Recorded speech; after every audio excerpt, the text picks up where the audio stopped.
अध्यात्मप्रेमी, भगवत भक्तिप्रेमी सुहृदजन हो.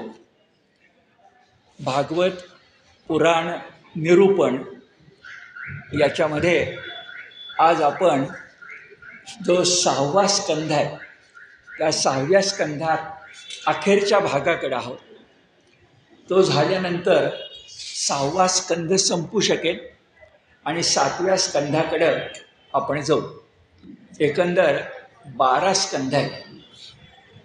हा जो 6वा स्कंध आहे याच्यामध्ये मुख्यतः 2 गोष्टी महत्त्वाच्या आहेत. एक आपण पूर्वी पाहिलेली अजामेळाची कथा आणि आज जी पाहणार आहोत ती वृत्रासुराची कथा.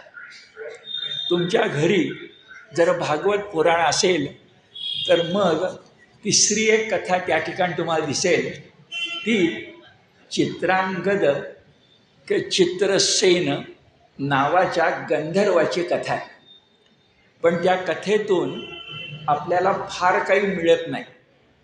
भागवत याही दृष्टीनं आणि भगवद्गीता याही दृष्टीनं. त्यामुळे ती कथा मी सोडून देणार आहे आणि आपण 7व्या स्कंधाकडे जाणार आहे.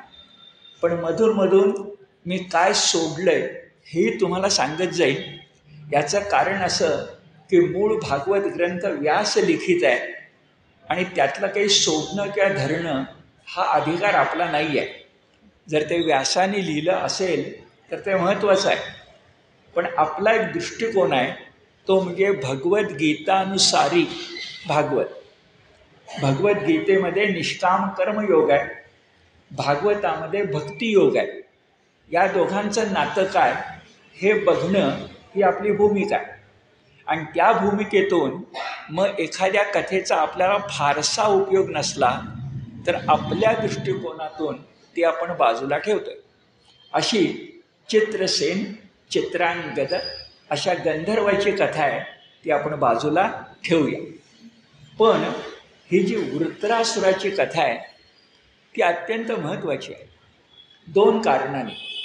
एक, वृत्रासुर हा असुर जरी असला तरी देव त्याच्याशी प्रारंभीच्या कालखंडात त्याच्या घराण्याशी फार चांगलं वागलेत अशा प्रकारचं नाही आहे. जरा वेगळं काही आहे. तेही आपल्याला भगवद्गीतेच्या दृष्टिकोनातून लक्षात घ्यायचं आहे. आणि या वृत्रासुराचा वध करण्यासाठी जे वज्र तयार करण्यात आलं, ज्याला 100 धारा होत्या, म्हणजे धार याचा अर्थ धारच, तलवारीची धार. तर 100 धारा 100 पाती तेजस्वी धारदार एका वज्राला, वज्र गोल आहे त्याच्याभोवती 100 पाती. तर हे जर आपण लक्षात घेतलं तर ते वज्र निर्माण झालं आणि एकदा त्यानं वृत्रासुराचा वध केल्यानंतर ते वज्र तुमच्या माझ्या संस्कृतीमध्ये कायमचं स्थिर झालं. कारण हनुमान कसा तर वज्रांग, वज्रांग या संस्कृत शब्दाचंच रूप बजरंग आहे. आपण ज्याला बजरंग म्हणतो हे ब कुठून आलं, व पासून आलं. जसं अकबराच्या दरबारात जी 14 रत्न होती त्याच्यात अत्यंत बुद्धिमान जो होता त्यांचं नाव बिरबल. पण बिरबल त्याचं नावच नाही आहे, त्याचं नाव वीरबल आहे. त्या वचं ब झालं आहे. बरं, वीरबल त्याला का म्हणावं तर महावीर हे जितेंद्रिय आहेत, इंद्रियांना जिंकणारे आहेत. त्यांना महावीर म्हटलेलं आहे. म्हणजे वीर याचा अर्थ फक्त रणांगणात असं नाही आहे. जो इंद्रियांच्यावर विजय मिळवतो तो 24वा तीर्थंकर जैन धर्मात होऊ शकतो. तसंच वीरबल म्हणजे जसं इतिहास कालामध्ये नाना फडणवीस होते तशा पद्धतीनं बुद्धिमत्तेचा आगर हाही वीरच आहे. तो वीरबल त्याचा बीरबल झाला. पण वज्रांग हनुमान आपण म्हणतो तिथं वज्र आहे आणि वज्र हे हत्यार इंद्राला जे मिळालं ते एका ऋषीच्या अस्थींपासून मिळालं आहे. ज्या ऋषीचं नाव दधीची आहे. देवांच्या कल्याणासाठी आपला देहही देणं, जिवंतपणी मरण स्वीकारून इच्छा मरण घेऊन आपल्या देहाच्या हाडांचं वज्र करणं, हत्यार करणं, देवांच्या कल्याणासाठी हा केवढा मोठा आत्मयज्ञ आहे. आणि असा आत्मयज्ञ करणारा दधीची ऋषी आणि त्या आत्मयज्ञाची गरज पडली तो वृत्रासुर, ही दोन्ही नावं पुराणामध्ये, भागवत पुराणामध्ये अमर झाली आहे. वृत्रासुर हा वाईट म्हणून आणि दधीची हा फार चांगला म्हणून. पण त्या वृत्रासुराकडे जाताना आपण काही गोष्टी लक्षात घेतल्या पाहिजे. काय बरं? तर हा जो वृत्रासुर आहे याच्या वडिलांचं नाव विश्वरूप असं आहे. त्याच्या वडिलांचं नाव त्वष्टा असं आहे. म्हणजे त्वष्टा, विश्वरूप आणि वृत्रासुर. आता हे त्वष्टा कोण, विश्वरूप कोण आणि वृत्रासुर कोण?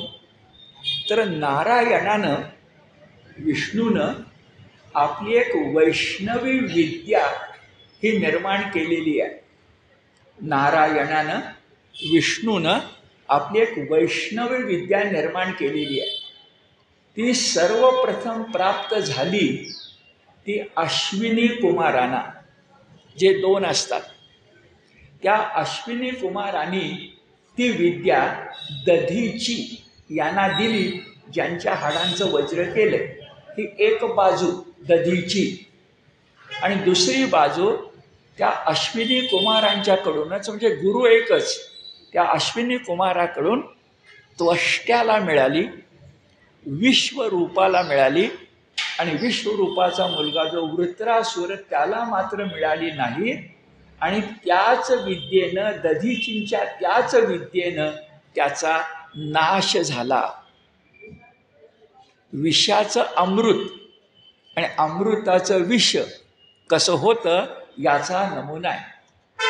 पण हा जो त्वष्टा आहे त्याचा मुलगा जो विश्वरूप आहे, त्याचा मुलगा वृत्रासुर आहे. यांच्या कथेमध्ये भागवतकारांनी भगवद्गीतेचा आधार घेऊन जणू काही एक आपल्याला संदेश दिला. तो काय संदेश आहे बरं? तर संबंध आपण भगवद्गीतेचा अभ्यास केला तर सगळ्या अध्यायांच्यामध्ये आपल्याला सत्व, रज आणि तम हे शब्द म्हणजे त्रिगुण प्रकृतीचे हेच स्थायी दिसतात. हेच 3 गुण गीता सांगते आहे की मानवात आहे, देवातही आहे आणि दानवातही आहे. कारण मानव काय, देव काय आणि दानव काय एकाच सृष्टीचे घटक आहेत. आणि ती सृष्टी कोणी निर्माण केली आहे? प्रकृतीनं. प्रकृती निर्माण केली म्हणजे परमेश्वराच्या इच्छेनं, पण प्रकृती निर्माण केली. आता प्रकृतीने निर्माण केलेले देव आहेत, प्रकृतीनंच निर्माण केलेले असुर आहेत आणि प्रकृतीनंच निर्माण केलेले मानव आहेत. या मानवाला भगवद्गीता काय सांगते? 18व्या अध्यायामध्ये दानाचे प्रकार सांगताना, तपाचे प्रकार सांगताना, यज्ञाचे प्रकार सांगताना, चांगला यज्ञ, चांगलं तप, चांगलं दान कोणतं? सात्विक. सात्विक दान हे चांगलं. म्हणजे मानवाच्या दृष्टिकोनातून सुद्धा कोणता गुण चांगला? सात्विक. संबंध दासबोध आपण वाचला तर रामदास काय सांगतात? सात्विकता वाढवली पाहिजे, राजस गुण बंधनात ठेवला पाहिजे, ताब्यात, आणि तामस गुण काढून टाकला पाहिजे. हे मानवानं पण लागू आहे, दानवांना पण लागू आहे आणि देवांना पण लागू आहे. आता थोडा वेळ वृत्रासुराच्या कथेकडे जायच्या पूर्वी आपण एकदा नवा आणि वेगळा मुद्दा ध्यानामध्ये घेऊया. कारण आपण या निरूपणात काही दृष्टी ठेवली आहे भगवद्गीतानुसारी भागवत. तो मुद्दा असा आहे की पहिल्यांदा आपण आपल्या मनात पक्क ठेवूया की आपण जेव्हा असुर म्हणतो तेव्हा सगळेच असुर राक्षस नाही आहेत. काय म्हणतोय बघा, आपण नेहमी काय मानतो, हा असुर आहे म्हणजेच तुमच्या माझ्या मनात काय येतं, राक्षस आहे. पण राक्षसी वृत्ती ही तामसाचा परिणाम आहे. पण असुर राजसही असू शकतात. याचं कारण असुर या शब्दाचा मूळ अर्थ काय आहे बघा. असुर या शब्दाचा मूळ अर्थ, असु म्हणजे शक्ती आणि र म्हणजे धारण करणारा. जसं इंग्लिशमध्ये राईट पुढे ER जोडला की रायटर, ठीक आहे, नाम तयार होतं, लेखक. तशाच पद्धतीनं असु म्हणजे शक्ती आणि र म्हणजे धारण करणारा. म्हणजे जे असुर असतात ते शक्तिमंत असतात. असु म्हणजे काय, शक्ती. आणि हा असुर शब्द संस्कृतमध्ये प्रथम जन्मास आला. कारण सगळे असुर, मी राक्षस म्हणत नाही आहे, सगळे असुर शक्तिमंत होते. पण त्यांच्यातले काही वाईट निर्माण व्हायला लागले जेव्हा, म्हणजे राजसाचं तामसात रूपांतर व्हायला लागलं जेव्हा, तेव्हा असुरांच्या पासून वेगळे कोण हे कळण्यासाठी, शक्तिमंत नव्हे पण वेगळेच काहीतरी आहे ते कळण्यासाठी त्या असुर शब्दातला अ काढून टाकला. खरं तर तो असु शब्दातनं काढण्याचा अधिकार आपल्याला नव्हता, कारण ते काही उपपद नाही आहे. ज्ञान अज्ञान उपपद आहे, ते काढलं असतं चालतं. ज्ञान नव्हे ते अज्ञान, तसं असूचं नाही आहे. पण केलं आणि असुमधला अ काढून टाकला आणि सुर शब्द नव्यानं जन्मास घातला. ध्यानात घेऊया, मुळामध्ये सुर शब्द संस्कृतमध्ये नाही. अ काढून टाकला आणि सुर केला, तो सुरलोक, तो स्वर्गलोक. म्हणजे असुर नव्हे तर ते सुर असं आपण ठरवलं. आता बघा, हे सुर म्हणजे देव आणि असुर म्हणजे, शब्द वापरूया राक्षस नको म्हणून, दानव, किंवा शब्द वापरूया दैत्य. आता दैत्य शब्द वापरणं अधिक चांगलं आहे, कारण पुन्हा नीट ऐका, देवांची काय, दानवांची काय, मानवांची काय निर्मिती एकाच ऋषीपासून झालेली आहे भागवताच्या दृष्टीनं. त्याचं नाव कश्यप. त्यांच्या 2 बायका, एकीचं नाव अदिती आणि एकीचं नाव दिती. पैकी अदितीची मुलं म्हणजे सगळे देव आणि दितीची मुलं ते सगळे दैत्य. आता दिती आणि दैत्य साम्य लक्षात घ्या. दिती दैत्य आणि अदिती, मग त्यांना अदैत्य म्हणायचं का, चालेल, पण अदैत्य म्हणत नाहीत, त्यांना देव म्हणतात. देव का म्हणतात, तर देव म्हणायचं कारण दिव धातू आहे आणि दिव याचा अर्थ प्रकाशमान. सात्विकता, भक्ती ही दिव गोष्ट आहे. ती ज्यांच्यापाशी आहे ते देव. म्हणजे वडील एकच कश्यप, फरक मात्र काय, हे देव आणि हे दानव म्हणा, असुर म्हणा, राक्षस फक्त म्हणू नका, ठीक आहे. आता जर हे दैत्य शक्तिमंत असतील तर देव कसे आहेत बरं, तर शब्द लक्षात ठेवूया, देव हे भक्तिमंत आहेत.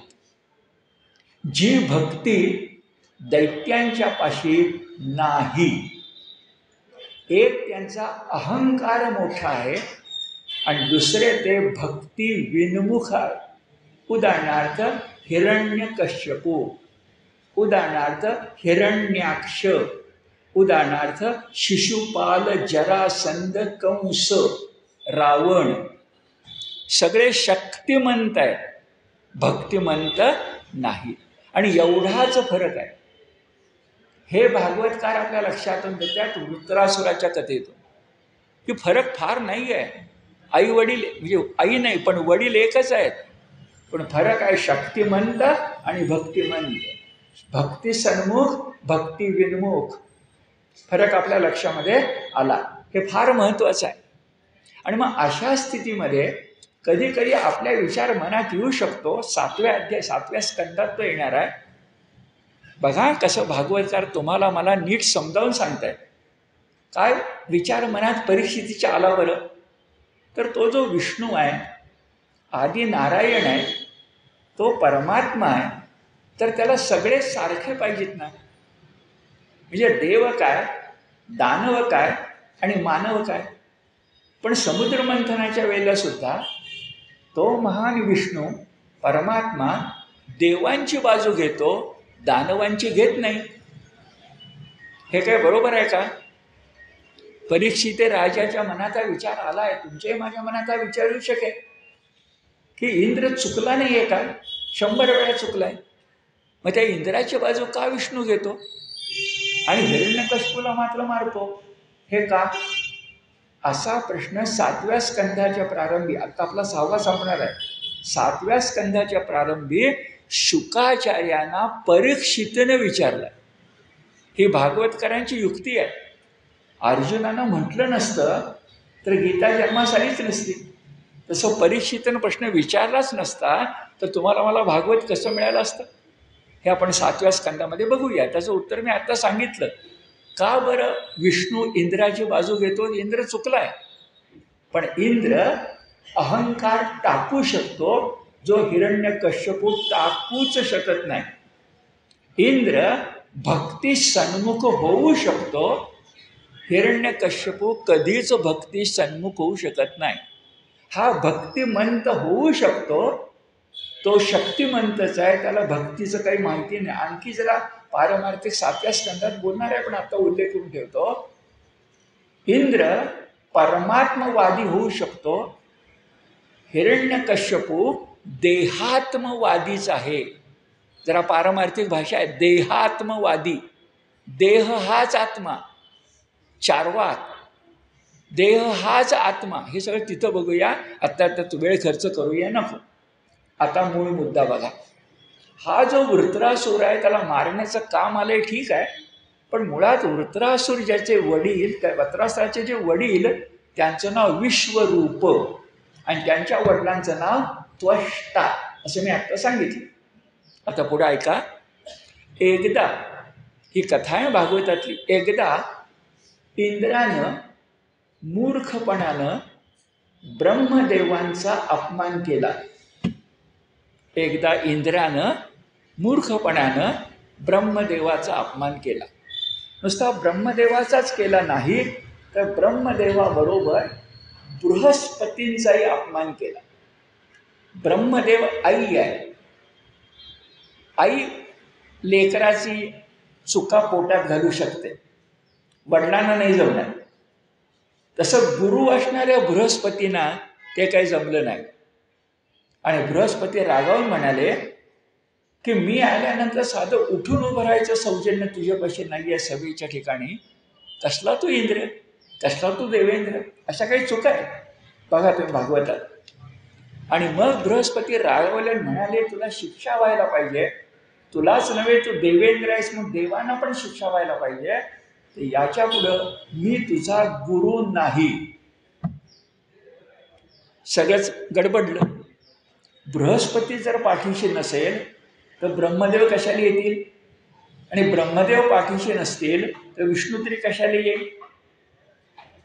इंद्राच्या लक्षात आपली चूक आली आणि इंद्र म्हणाला, शाप दिला ठीक आहे, पण आता उशाप द्या, चुकलो मी, पुन्हा असं चूक होणार नाही.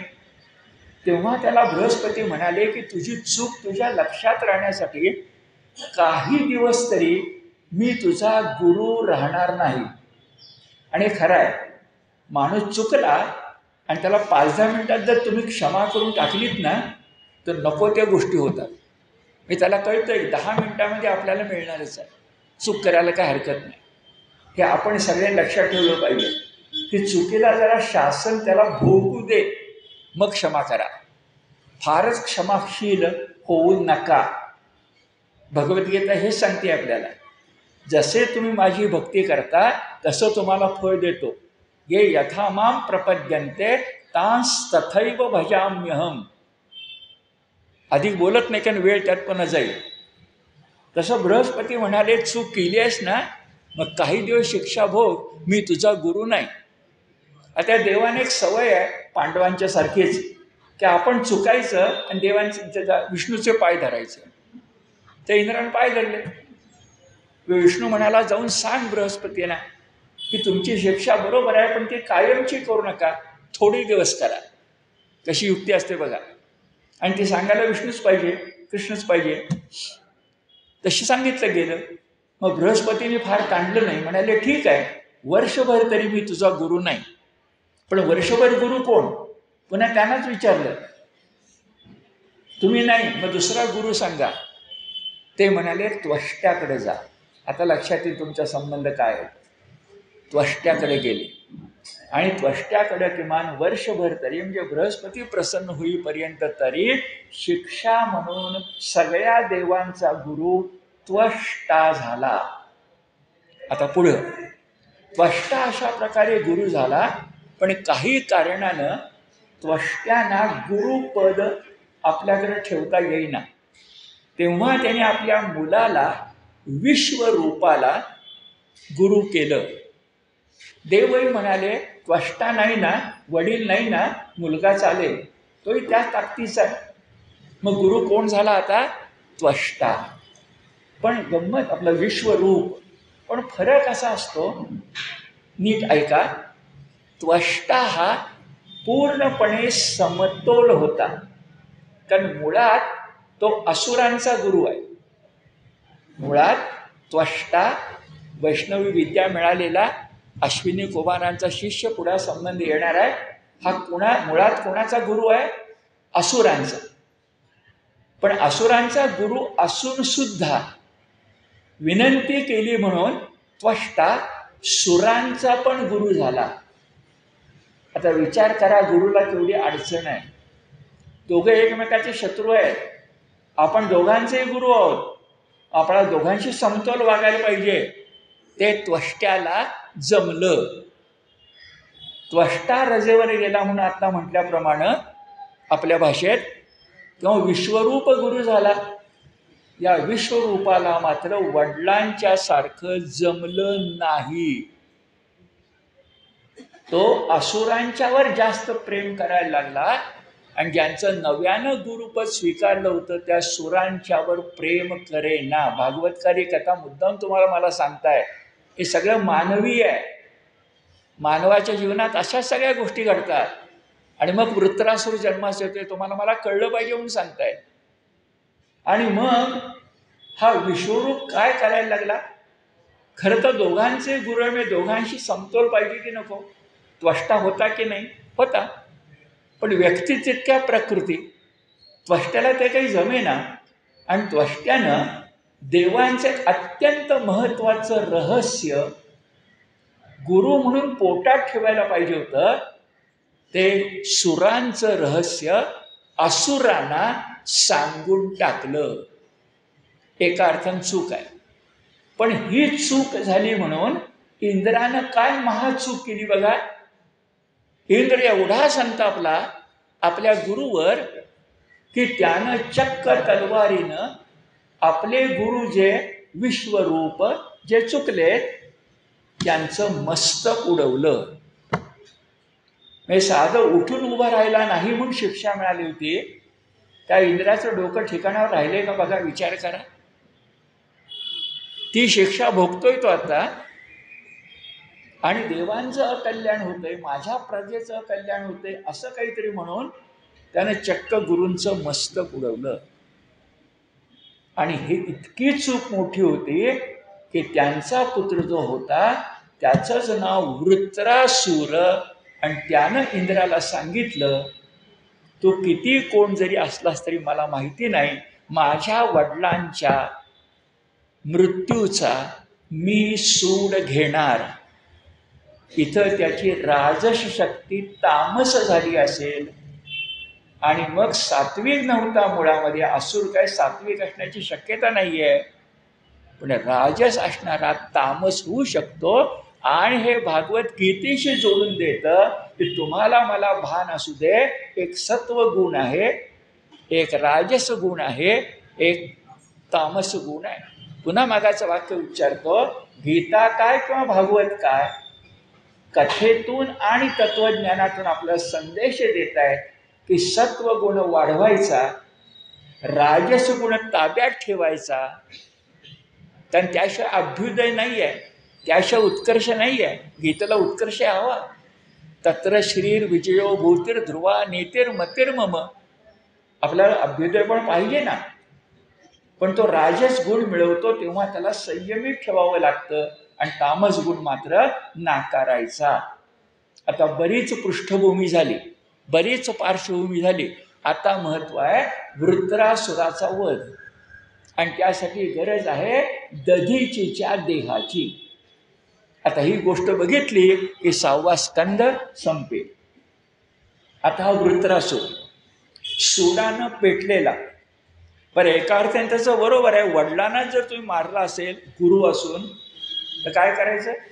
आणि मग त्याने केलं काय, हा प्रचंड, आता शब्द महत्वाचा आहे, हा प्रचंड तमोगुणी बनला. आता अधिक बोलत नाही, हा प्रचंड तमोगुणी बनला. वर्णानं तो जणू काही काळा मेघ होता. आता हे आमचं रूपक आहे. वर्णानं तो जणू काळा मेघ होता. त्याचं रूप स्वरूप उसळत्या अग्निज्वालांचं होतं. त्याची दृष्टी नक्षत्रांनाही नष्ट करील अशा प्रकारची होती.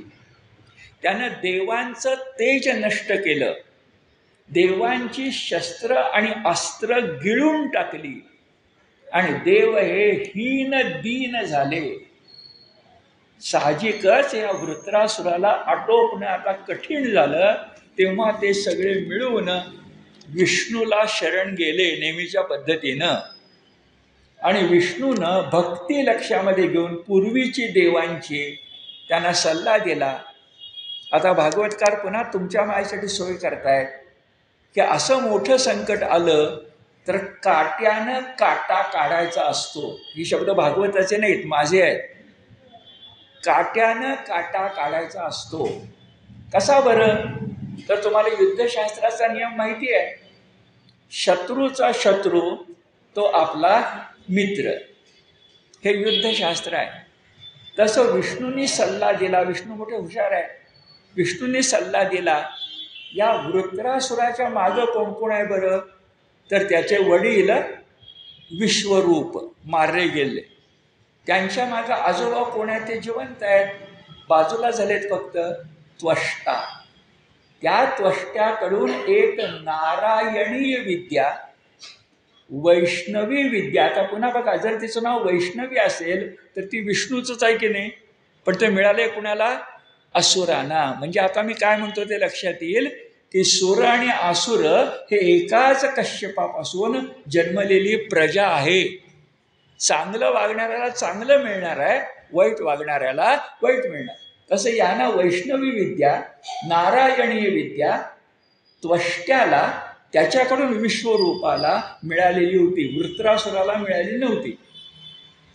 तेव्हा त्या वैष्णवी विद्येनं वृत्रासुर एखाद वेळा ताकदवान होईल, यासाठी या वृत्रासुराला मारण्यासाठी काट्यानं काटा कसा काढायचा, ऐका.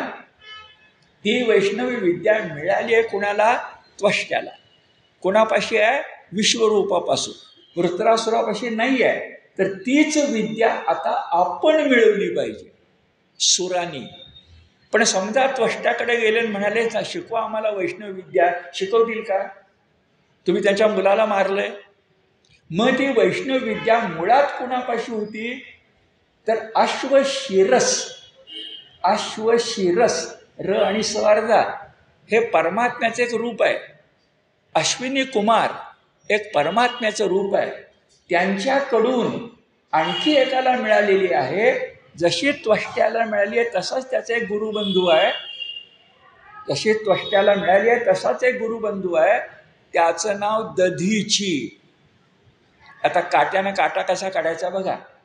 आपलं भांडण कोणत्या घराण्याशी आहे? त्वष्ट्याच्या. मग कोणत्या घराण्याकडे गेलं पाहिजे? दधीचीकडं. कारण दोघांचे गुरु कोण आहेत? अश्वशीरस, अश्विनी कुमार, वैष्णवी विद्या. नातं गोतं आपल्या लक्षामध्ये आलं. मग विष्णूच्या सल्ल्यानुसार हे गेले दधीचीकडं आणि दधीचीला जाऊन नमस्कार करून ते म्हणाले, दधीची ऋषी, आमची तुमच्याकडे एक मागणी आहे. आता भागवतकार आपल्याला जरा वेगळंच काही ते सांगतात. असली मागणी कोण करेल का, कोण ऐकेल का, मला सांगा. दधीची ऋषींच्याकडं गेल्या इंद्र आणि सगळे देव आणि विष्णूच्या सल्ल्यानुसार मागणी करतायत की तुम्ही जिवंत आहात ते मृत्यू स्वीकारा आणि तुमची हाडं आम्हाला द्या. त्या हाडांचं वज्र बनवतो आणि त्या वृत्रासुराला मारतो. आता दधीची तर अत्यंत तेजस्वी ऋषी आहे. विष्णूच म्हणाला होता की ऋषींच्या मध्ये विद्या, तप आणि व्रत यांची ताकद ज्याच्यापाशी एकमेवा द्वितीय आहे असा ऋषी म्हणजे दधीची. शब्द बघा, त्यातलं व्रत फार महत्वाचं आहे. विद्या कुणापाशी असेल, तपश्चर्याही करता येईल, पण व्रतनिष्ठा जी असते ना ती फार थोड्यांच्या जवळ असते. व्रत, देवाचं व्रत ठरलं म्हणजे ठरलं, ते फार महत्वाचं आहे. दुधात साखर आहे. तर विद्या, तप आणि व्रत याचा आदर्श कोण असेल तर दधीची. म्हणून त्याच्या हाडामध्ये वज्रांची ताकद आहे. आपण लक्षात घ्यायचं भागवता संदेश. हाडात, माझ्या हाडाचा गुण, हाडात मुरलंय, हाडापासून, हे शब्द आपण जेव्हा म्हणतो ना प्रकृतीसाठी, तर हे लक्षात घेतलं पाहिजे, व्रत मुरलं पाहिजे. आता गंमत आहे, दधीचीकडे गेले काय म्हणायला लागले, तुम्ही मरण स्वीकारा. जिवंत माणसा जाऊन सांगायचं बरं का, तुम्ही मरण स्वीकारा, तुमची हाडं द्या. त्या दधीचीने मनात विचार केला, हरकत नाही द्या ना, पण या देवानं पण थोडी अक्कल आली पाहिजे. म्हणून दधीची ऋषींनी मुद्दा म्हणून सांगितलं की काय मागताय काय तुम्ही? माझी हाडं. आता शब्द अशी आहेत बघा की त्यांना जरा कान टोचायचे आणि पुढे ते म्हणाले कान यासाठी टोचले की जरा धर्मचर्चा घडवावी. धर्मचर्चा काय ते नंतर बघूया, पण कान टोचले दधीचीने. आणि त्या कोणत्या शब्दामध्ये टोचले बरं? फार छान भागवतकार लिहितात. इंद्राला दधीची म्हणाले, अरे देवेंद्रा, तू तर देवेंद्र म्हणजे इंद्रियांचा स्वामी असायला पाहिजेस. इंद्र आणि इंद्रिय कुटी केली आहे, खरा संबंध काही नाही आहे. कारण इंद्रच चुकलाय 100 वेळा, इंद्रियच त्याच्या डोक्यावर बसले. पण इंद्र आणि इंद्रियमध्ये कुटी केली आहे. आणि दधीची म्हणतात, अरे देवेंद्रा, तू तर इंद्रियांचा स्वामी आहेस. तुला कळायला पाहिजे, किती छान तर्कशुद्ध आहे बघा. तुला कळायला पाहिजे की अंतकाळी माणसाला मरण स्वीकारताना किती वेदना होतात बरं. तू अजर आणि अमर आहेस, पण मानवाकडे बघ की जरा, असुरांच्याकडे बघ की मरणकाळी माणसाला किती वेदना होतात. त्या माहिती असायला पाहिजे तुला. आणि एवढ्या वेदना मी सहन कराव्या असं तू मला मोठ्या छातानं निमंत्रण देतोयस, चला वेदना सहन करा. म्हणजे मरणकाळी वेदना काय होतात हे तुला कळलं पाहिजे. तू तर इंद्रियांचा स्वामी आहेस हेही तुझ्या लक्षामध्ये आलं पाहिजे. त्याचबरोबर कोणालाही आपला जीव प्रिय असतो, कोणालाही आपला देह पडावा असं वाटत नसतं. तसंच मी आहे आणि माझ्याकडे तूच ती मागणी करतोस. म्हणजे इंद्रियांचा स्वामी असून इंद्रिय कळत नाही आहे. माणसाला मरणकाळी काय वेदना होत आहे ते कळायला पाहिजे, पण कळत नाही आहे. आणि तिसरी गोष्ट, या जगात कुणालाही जीव आपला प्रिय आहे की नाही, तो मला तू सोडायला सांगतोयस असं म्हणून दधीचे थांबले. एका अर्थाने ती परीक्षा आहे, सत्व परीक्षा. पण इंद्रसुद्धा बघा देवेंद्र आहे आणि म्हणून त्याचं डोकं चांगलं आहे, बुद्धी देवाने त्याला चांगली दिली आहे आणि म्हणून या सगळ्या प्रश्नांची त्यानं उत्तरं दिली आहे. आणि उत्तरे किती हुशारीने दिली, ती भागवतकारांची जादू आहे. उत्तरे दिली की अशी विनंती आम्ही सामान्य माणसाला केलीच नसती. तुम्ही असामान्य आहात म्हणूनच तुम्हाला भेटायला आलो. त्याला वकिली चातुर्य म्हणतात. तर आम्ही सामान्याकडे गेलोच नसतो, तुम्ही असामान्य आहात म्हणून आलो. दुसरं असं काय स्तुती आहे बघा, तुम्ही प्रखर ब्रह्मनिष्ठ आहात आणि एकदा ब्रह्म माहिती असेल तर वासांशी जीर्णाने यथा विहाय, तर तुम्ही ब्रह्मनिष्ठ आहात. तिसरं, तुम्ही सत्कार्याचा आदर्श आहात. आम्ही तर वृत्रासुराला मारण्यासाठी मागतोय, आम्ही आमच्यासाठी कुठं मागतोय? सत्कार्याचे आदर्श आहात. तुम्हाला दीन दयाळ म्हणतात, आम्ही तर हीन दीन आहोत. पुढं असं म्हटलं, सर्वस्वाचा त्याग करावा हे तुमच्याकडनं शिकावं, यासाठी तुम्ही विश्वविख्यात आहात. आणि तुम्हाला गंमत माहिती आहे, आरती केल्यानंतर स्तोत्र म्हटल्यानंतर देव सुद्धा प्रसन्न होतो. मग दधीचे ऋषी प्रसन्न व्हायला काय हरकत नाही, इतकी स्तोत्र आणि इतकी आरती केल्यानंतर. त्या दधीचे प्रसन्न झाले, फक्त ते कान टोचत होते म्हणून म्हणाले, मी एवढ्यासाठीच तुम्हाला नाही म्हटलं की तुमच्या तोंडून थोडी धर्मचर्चा ऐकावी. पण धर्मचर्चा काही ऐकायला मिळालेली नाही आहे. ठीक आहे, पण परीक्षा तरी घेतली, एकदम तरी चटकन काही नाही म्हटलं. आणि शेवटी बघा, आलेत मागायला इंद्र, पण कुणाचा निरोप घेऊन आलेत, कुणाच्या इच्छेनं आलेत, कुणाची प्रेरणा घेऊन आलेत, हे दधीचींना कळतं ना. तर येणाऱ्या माणसाची योग्यता काही असो, त्याला ज्यानं पाठवलंय तो जरा मोठा असेल तर त्याचा मान ठेवला पाहिजे. म्हणून दधीची म्हणाले ठीक. दधीचीने देहत्याग केला, पण तो देहत्याग सुद्धा भागवतकारांनी इतका छान रंगवलाय. शब्द असे आहेत, देहत्याग सुद्धा कसा केला, भीष्माचार्य आठवा. देहत्याग सुद्धा कसा केला, तर आपला जो जीवात्मा का जीवाचा अंश आहे तो त्यांनी योग सिद्धीनं का योग मार्गानं परमात्म्याच्या ठिकाणी एकीकृत केला. हे खरं मरण आहे. तुका झाला पांडुरंग म्हणून तुका गेला सदेह वैकुंठासी. तिथं देह उरतच नाही, तो कापूर बनतो. आणि कापूर बनला की मग प्रश्नच येत नाही. खाली काही उरत नाही, वर काही उरत नाही, फक्त अग्निरूप कर्पूरवत म्हणून कापूर देवाला दाखवतो आपण. तर ह्यानं आपला जीव ब्रह्म्याच्या ठिकाणी एकीकृत केला. नंतर या तत्वदर्शी मुनीनं, विशेषणे छान आहे, या तत्वदर्शी मुनीनं, नीट ऐका, आपले प्राण, आपलं मन आणि आपली बुद्धी याला जे देहाची बंधनं आहेत ती सैल केली. मरण अटळ आहे. त्या अटळ मरणाचा विचार जर करायचा असेल तर देहत्याग म्हणजे काय? देहबुद्धी टाकणं. देहबुद्धी टाकायची म्हणजे काय? देहाचे 3 गुण आहेत, मन, बुद्धी आणि प्राण. प्राण म्हणजे श्वासोच्छ्वास आहे, तो थांबतो.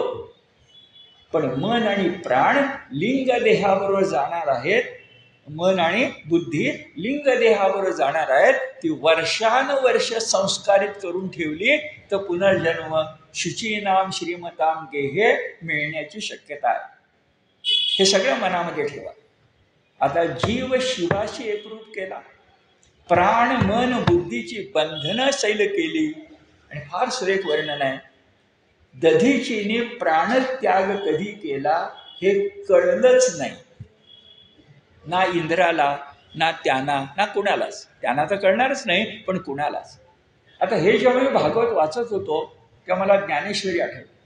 आणि ज्ञानेश्वरीमध्ये योग्याचं मरण सांगताना इतका सुंदर दृष्टांत दिलाय तो असा, घटाखालचा दिवा निमाला कैसा केव्हा.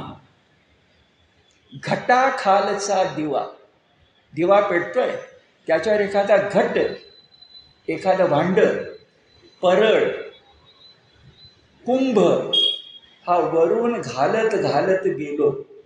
जोपर्यंत आत हवा जाती आहे तोपर्यंत हवेबरोबर प्राणवायू पण जातो. पण ज्या क्षणी तो मृण्मय घट मृण्मय मातीला मिळेल, नीट ऐका, मृण्मय घट मृण्मय मातीला मिळेल, अद्वैत संपेल, मध्ये अंतर राहणार नाही, तेव्हा मृण्मय देहही संपेल. माती अससे मातीसे मिळसे, आत्म्याला हा बंध नसे. घटाखालचा दिवा निमाला कैसा केव्हा. हे सुंदर मरण आहे. ना दुसऱ्याला त्रास ना आपल्याला त्रास. सुंदर मरण. शेवटचा दिस गोड व्हावा. घटाखालचा दिवा निमाला. शब्द बघा, निमाला, शांत झाला.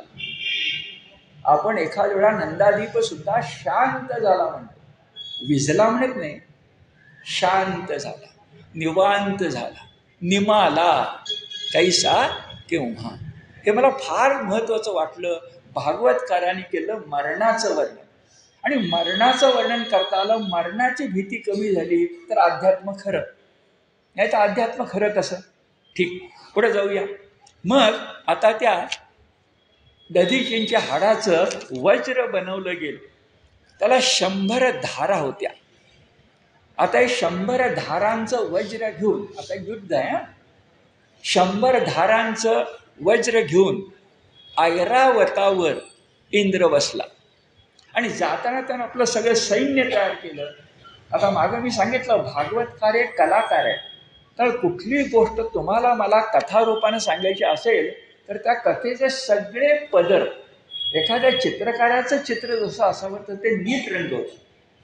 कोणी म्हणे याची गरज नाही आहे ना, आम्हाला भक्तीच सांगायची आहे ना, मग याची काय गरज आहे. पण असं नसतं. ते छान फूल जसं उमलतं तसं उमलावं लागतं तर ते सुंदर वाटतं. मग नीट ऐका. देवांच्या सैन्यात कोण होते. आता ही नावं सुद्धा फार महत्वाची आहेत. देवांच्या सैन्यामध्ये रुद्र होता, 8 वसू होते, 12 आदित्य होते, अश्विनी कुमार होते, अग्नी होता, मरुद्गण होता, विश्वे देव होता. आणि मला भागवत आणि गीतेचा संबंध सांगायचा म्हणून सांगतो, आर्यमा होता. तुम्ही गीतेच्या विभूती योगामध्ये गेलात तर आर्यमा या देवाचा उल्लेख आहे. तो देव नाही आहे. आर्यमा हा सगळ्या आर्यांचा पूर्वज आहे. नावच त्याचं आर्यमा. हे गीतेत आहे. तेच आहे नेमकं भागवतात. शेवटी एका नाण्याच्या 2 बाजू आहेत. हे 8 आहे. विश्वदेव 8वे आहेत, बाकी सांगितलेले 7 आहेत. आता हे झालं देवांच्या बाजूला.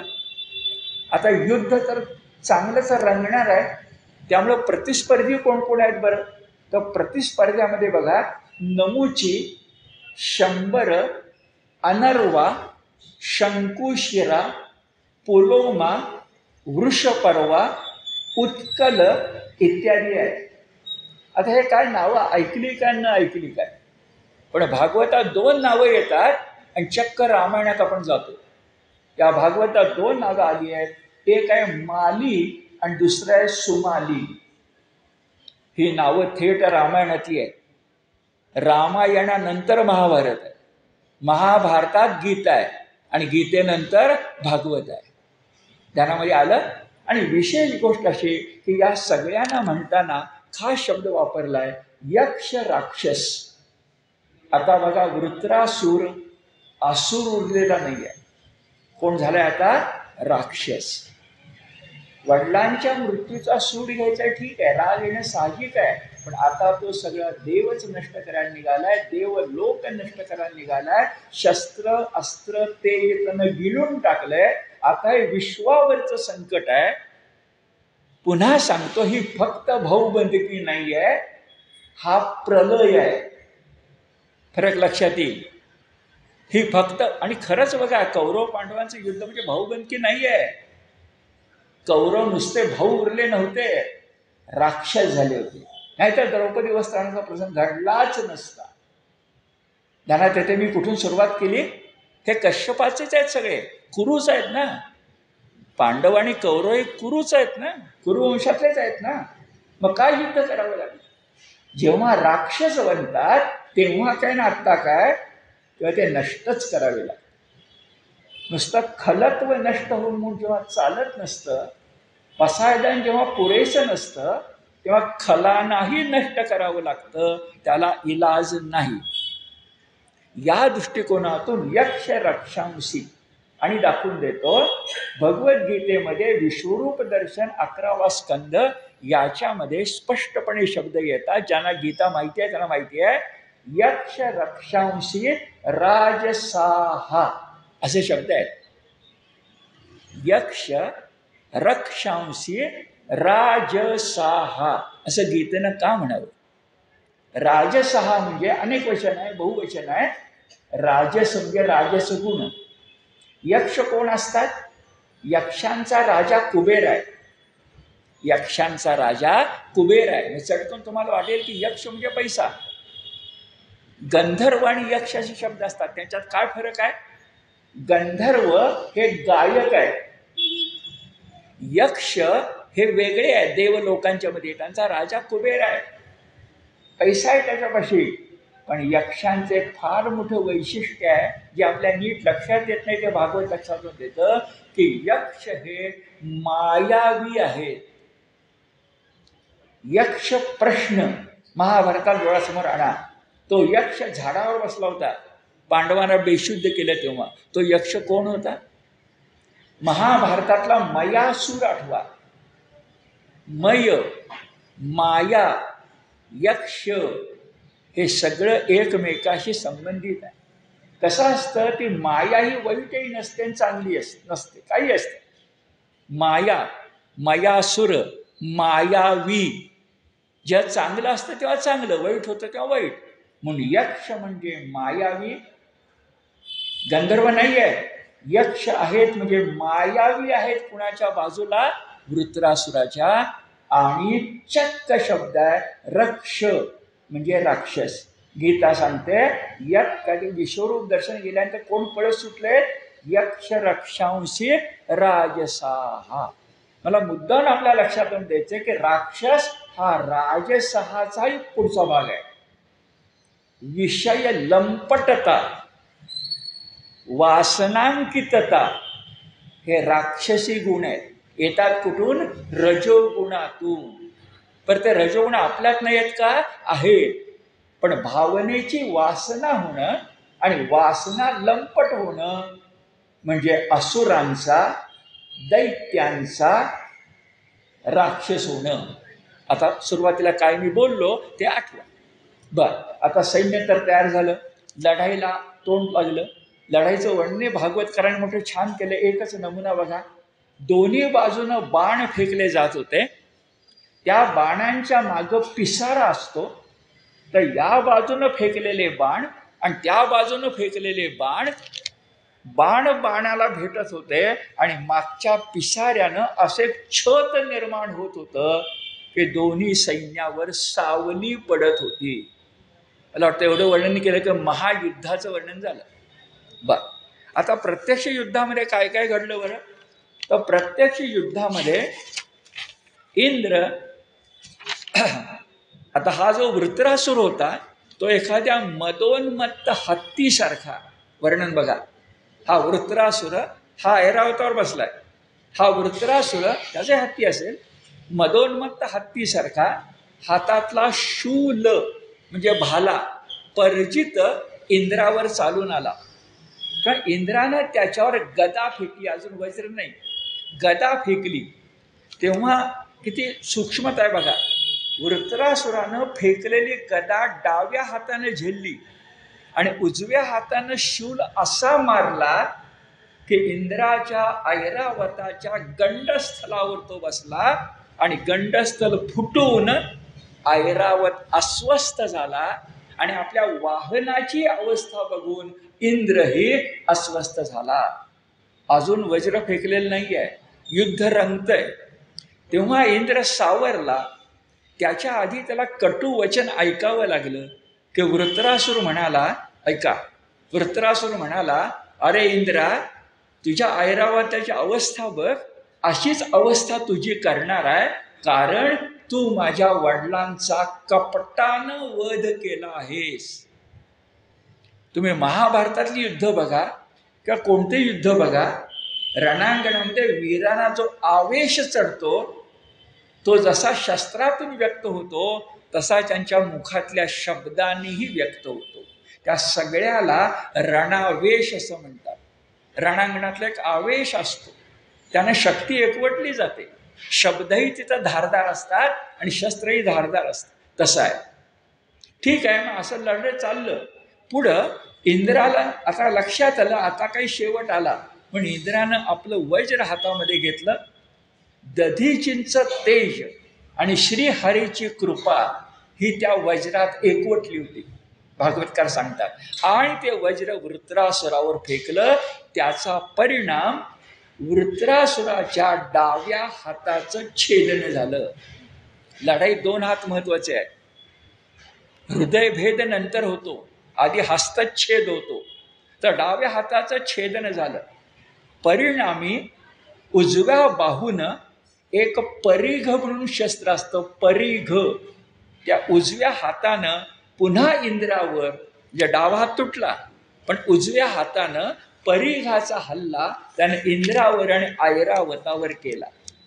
तेव्हा इंद्रानं वज्र पुन्हा फेकून डाव्या हाताच्या पाठोपाठ आता उजवा हातही त्याचा तोडला.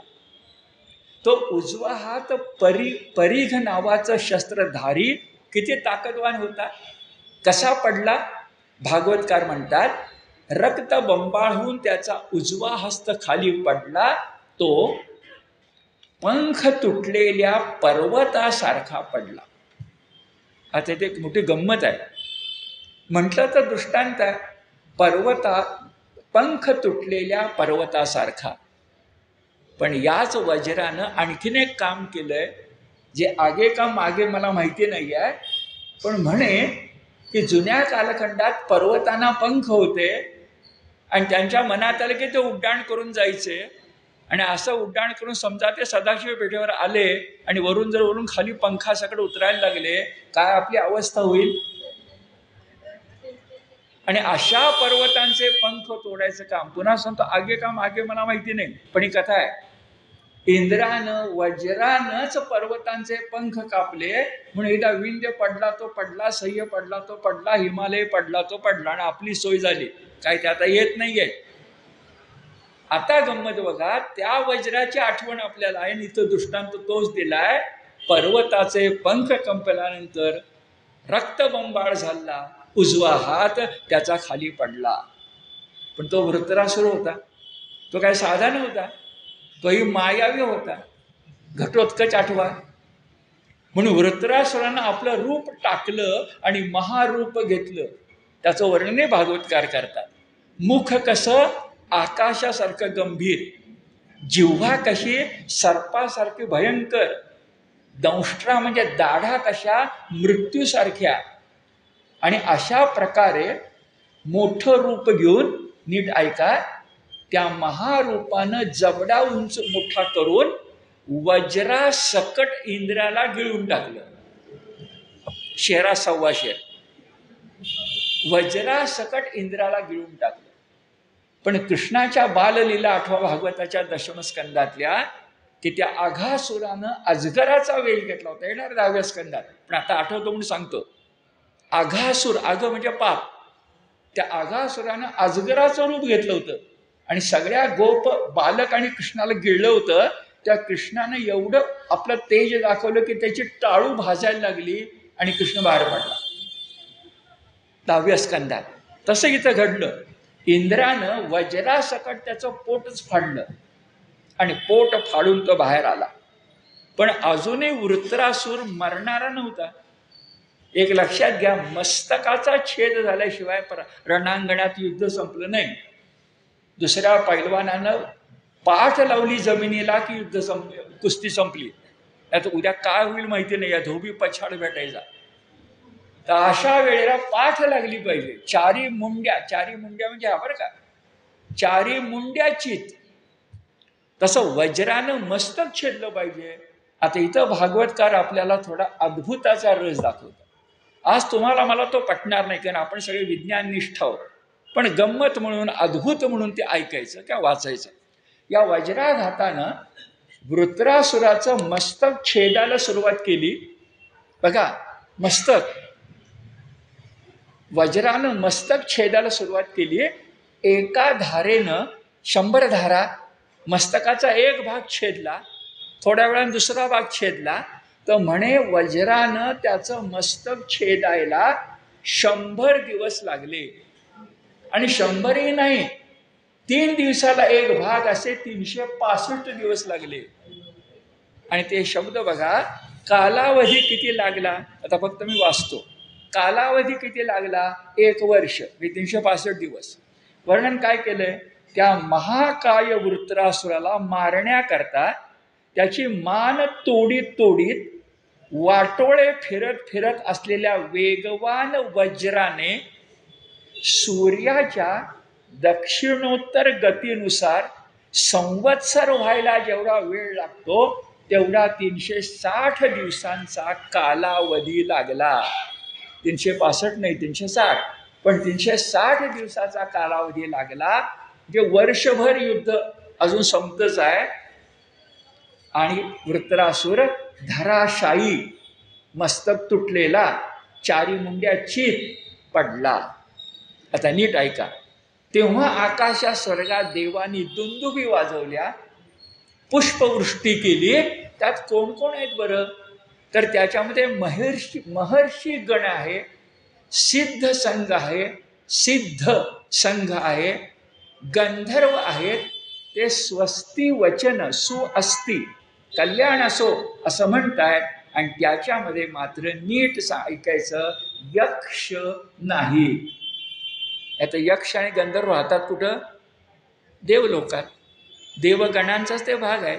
पण या यक्ष रक्षांश राजसाहा हे सगळे मिळाले तर तिकडं. तर उरले कोण? महर्षी गण, सिद्ध संघ, गंधर्व, स्वस्ती वचन, पुष्पवृष्टी. शेवट भारतीय मन, भागवतकार, भगवद्गीता वासांशी जीर्णानी यथाविहाय म्हणत असल्यामुळं आम्हाला संस्कृती शिकवते मरणांतानी वैराणी. हे आहेच, हे तुमच्या मायासाठी, मरणांतानी वैराणी. पण भागवतकार, महाभारतकार, रामायणकार कुठल्याही राक्षसाला अन्य धर्मातल्या सैतानाप्रमाणे मानत नाही. हे वैशिष्ट्य आहे. भागवत, रामायण, महाभारत सर्व ठिकाणी आपण शत्रूला सैतान म्हणत नाही, तो सुद्धा देवाची विरोध भक्ती करत होता असं म्हणतो. हे फक्त भरत देशात, भारतातच आहे, भारताच्या बाहेर कुठंही नाही. अधिक बोलायला नको, पण तुमच्या लक्षात येत आहे ही धर्माची तात्विक उंची फक्त भारत देशात जन्मलेल्याच धर्मामध्ये आहे, अन्य ठिकाणी जन्मलेल्या धर्मामध्ये नाही. हा इतिहास आहे. आणि म्हणून इथं चक्क श्लोक येतो, जे शिशुपालाचं, जरासंधाचं, कंसाचं, रावणाचं तेज तेच की पडलेल्या वृषपर्वातून सुद्धा एक ज्योत निघाली आणि ती भगवंत विष्णूमध्ये मिळून गेली आणि भागवताचा 6वा स्कंद संपला. पण मी श्लोक तुम्हाला सांगतो म्हणजे आधार लक्षात येईल. वृत्रस्य देह आनिष्क्रांतम आत्मज्योतिः इदम पश्यताम सर्व लोकानाम आलोकम समपद्यत. सगळे लोक म्हणजे सगळा समाज बघत असताना पश्यताम काय घडलं?